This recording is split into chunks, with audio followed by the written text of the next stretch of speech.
Hai, hari ini saya akan tunjukkan cara nak repair peti ais yang tak hidup. Ini adalah model Toshiba GR-A35MBZ. Buka kurungan, DS tutup kurungan. Langkah pertama, kenal pasti dulu fuse yang ada dalam plug ni okey ke tak okey. Menggunakan multimeter pada mode continuity. Sebelum tu kita test loop probe. Maknanya okey. Jadi letak probe satu dekat sini hujung, satu lagi di hujung sini. Jika multimeter berbunyi, maknanya fuse berfungsi dengan baik. Tutup balik. Jika fuse terbakar, ganti dan cuba cek balik sama ada peti ais boleh hidup ataupun tidak. Untuk langkah kedua, kita perlu pastikan di hujung wire supply ada voltage. Jadi kita perlu buka dulu board yang ada di belakang peti sejuk. Kemudian kita akan test supply masuk ke board. Untuk memudahkan saya buat video, jadi saya keluarkan board ni terus. Apa yang anda perlu buat, pastikan ada voltage di hujung terminal ni. Ni daripada plug ni, sepanjang-panjang ni akan hujung dia akan jadi macam ni. Kita perlu pastikan yang kabel 3 core ni elok. Pada penyambung ni ada 4 wire. Wire kuning hijau ada 2. Kuning hijau ni adalah wire bumi ataupun earthing dalam bahasa Inggeris. Kemudian ada wire warna biru dan juga coklat. Coklat ni adalah wire hidup. Wire biru ni adalah wire neutral. Untuk membuat pemeriksaan voltage pada konektor ni, pastikan anda berhati-hati kerana ini adalah voltage 240 AC. Masukkan plug dalam soket. Kemudian ambil multimeter dan juga probe. Set pada AC Setkan pada 600 volt untuk meter saya.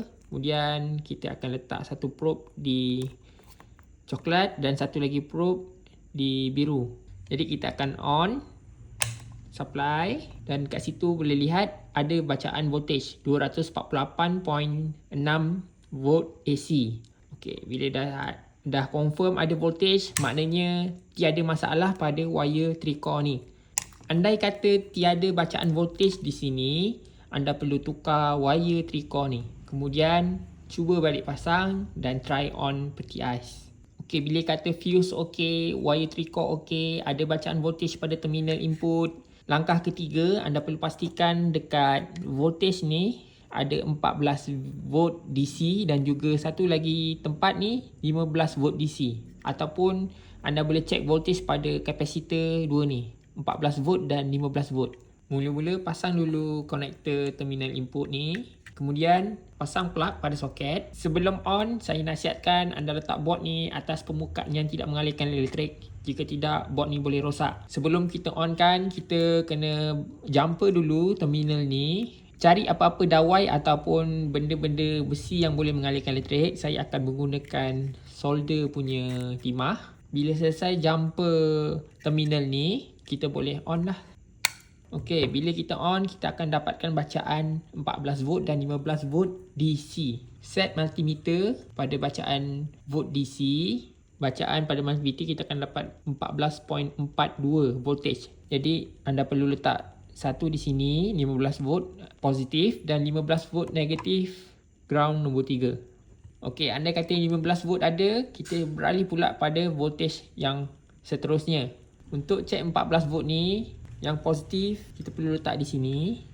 Kemudian ground kita boleh letak di ground nombor 1. Jadi kita akan dapat bacaan 13.77. Andai kata bacaan ada 15 volt dan 14 volt ni, mungkin board yang kedua telah rosak. Jadi kena buat pemeriksaan pada board yang kedua lah. Board ni sebenarnya saya dah ganti dah, masalah dia yang rosak. Jadi bacaan voltage adalah 15 volt dan 14 volt. Untuk masalah pada peti ais ini, dia tak ada voltage 15 volt dan 14 volt. Andai kata bila anda cek voltage yang di sini tiada volt, maknanya ada something wrong lah dengan board ni. Jadi kita akan cek dulu fuse yang ada pada board ni. Ada satu fuse di sini, saiz dia 6.3 am, 250 volt. Kita balikkan board, ambil probe multimeter, set pada mode continuity dan on multimeter, kita akan test. Ini adalah kaki untuk fuse tadi. Kita touch.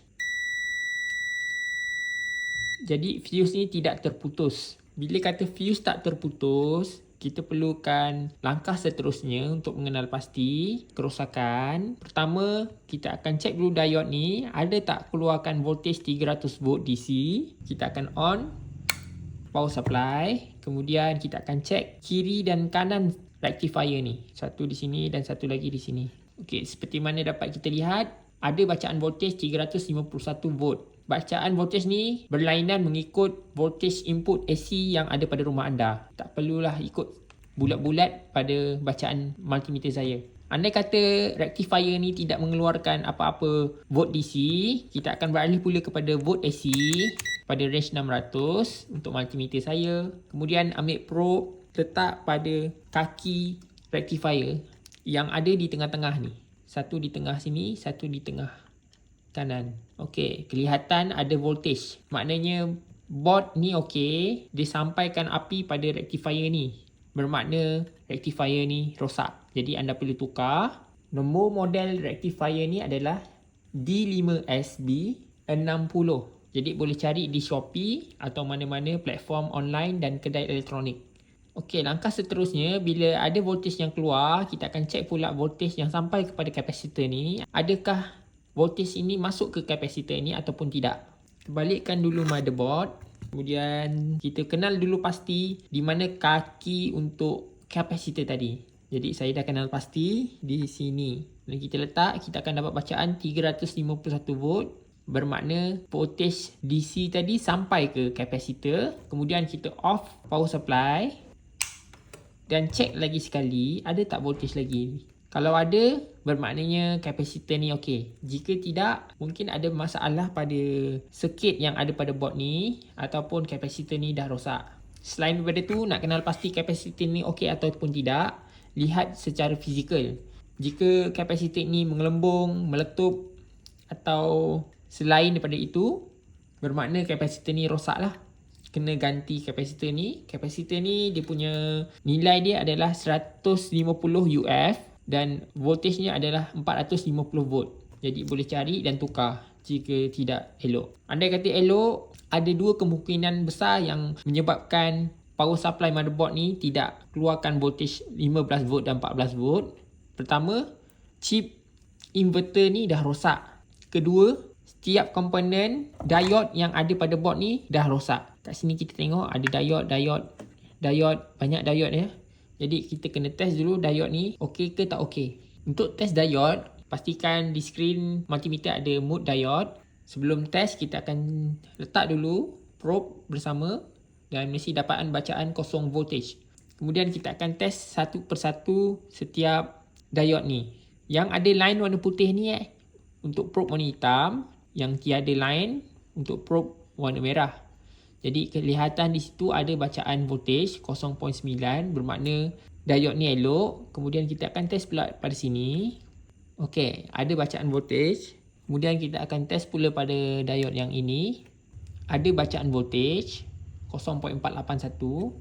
Ada bacaan voltage 0.5. Kemudian yang terakhir diode yang besar ni. Jadi ada bacaan voltage. Untuk mendapat bacaan yang lebih tepat, anda perlu cabut dulu diode-diode ni. Kemudian test menggunakan multimeter. Ini adalah contoh, andai kata diode yang ada di board ni rosak, cabut dan kita akan test secara individu. Okey, jika ada voltage, makna diode ni elok dan kita try pusing. Dan mesti dapat OL. Okey, bila dah check diode semua, diode okey. Biasanya chip inverter ni dah rosak. Jadi anda perlu cari chip inverter ni dan ganti.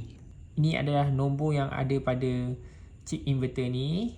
Untuk masalah pada peti ais ni, saya dah jumpa masalah dia. Masalah dia adalah diode yang ada pada sini dah rosak. Jadi saya akan tunjukkan macam mana bacaan diode yang rosak. Ambil probe dan letak pada kiri dan kanan diode. Okey, kita dapat lihat kosong voltage. Bermakna diode ni memang dah burn. So bila anda pusingkan probe dan test lagi sekali, tetap akan dapat kosong voltage. Okey, nampak? Bermakna diode ni dah tidak berfungsi lagi. Okey, ini adalah model diode ini S3L20U.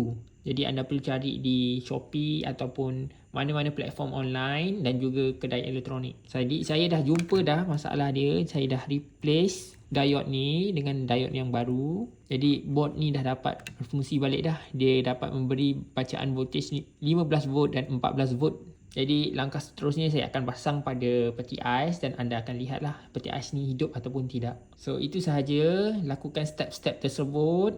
Jika antara step itu problem, tukar dan cuba lagi sekali.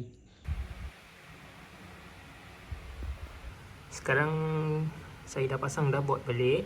Jadi kita akan test on.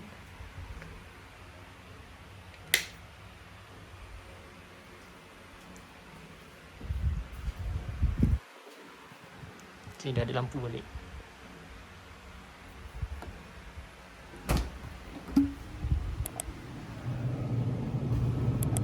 Atas pun dah ada keluar lah udara.